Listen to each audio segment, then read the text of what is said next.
My walk began as I sat on the curb at 4:30 a.m. on April 4, 2004,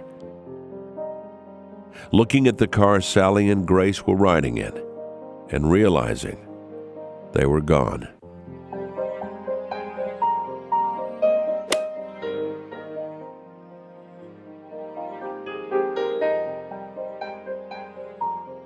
I really never had an idea to write a book.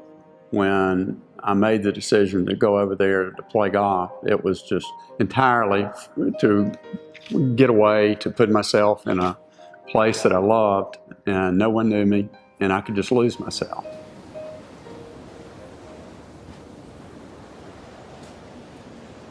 We sat for what seemed like eternity, waiting for some miracle.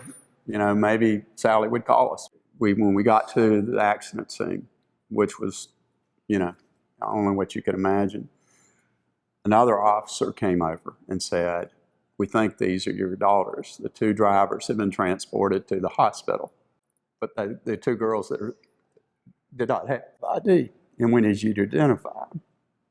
And he looked at me. I told him, I said, "Sir, I can't."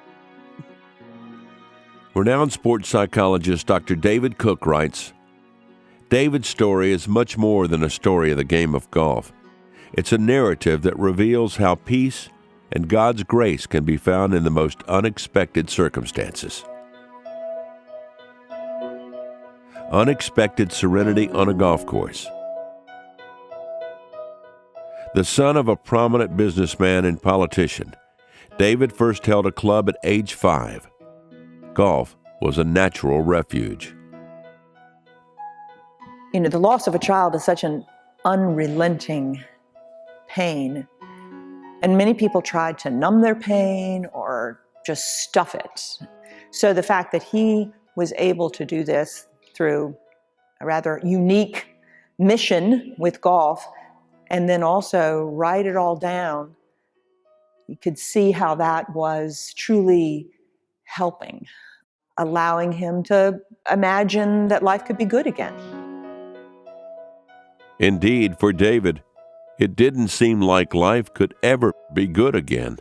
Sally's cousin Grace Jordan was also killed in the crash, and the driver who hit them was doing 90, with a blood alcohol level twice the legal limit.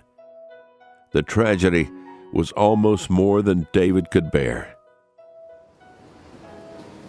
But the rush of the wind along the British shores became almost a lullaby.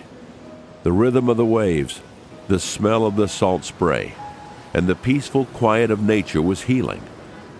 And so, the long walk with Sally began, encompassing 290 centuries-old golf courses, scattered along England, Ireland, Scotland, and Wales, and 10 years of tearful conversations with a girl taken from this world way, way before her time. He's not taking you hole by hole, stroke by stroke. He's telling funny stories, and what you see over there, what he saw, what it's like in the evening to, drop into a little pub and have a little touch of scotch or something to ward off the evening chill. He shares the story of being with people and how other people helped him. So it transcends golf by a great degree. But it's almost impossible to transcend losing a child.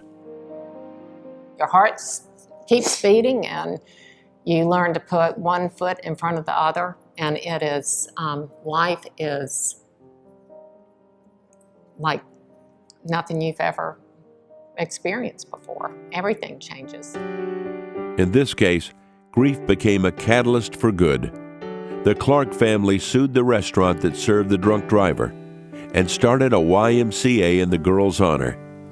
Here I am, Lord.